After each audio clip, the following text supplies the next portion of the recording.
৭৮ বছৰ হোৱাৰ পাছতো পিছ পৰি নৰল অভিনেতা বিষ্ণু খাৰঘৰীয়া। তেখেতৰ পুত্ৰৰ বিয়াত পুত্ৰ আৰু বোৱাৰীৰ সৈতে একেলগে নাচি বাগি ফূৰ্তি কৰিলে অভিনেতা বিষ্ণু খাৰঘৰীয়াই।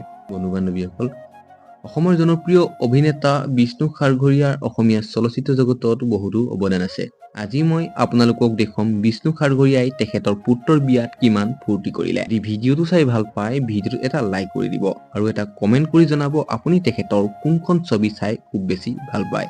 আৰু ভিডিঅ'টো আপোনালোকে খুব বেছিয়ে শ্বেয়াৰ কৰি দিব। এতিয়া বলক আমি ভিডিঅ'টো চাই লওঁ।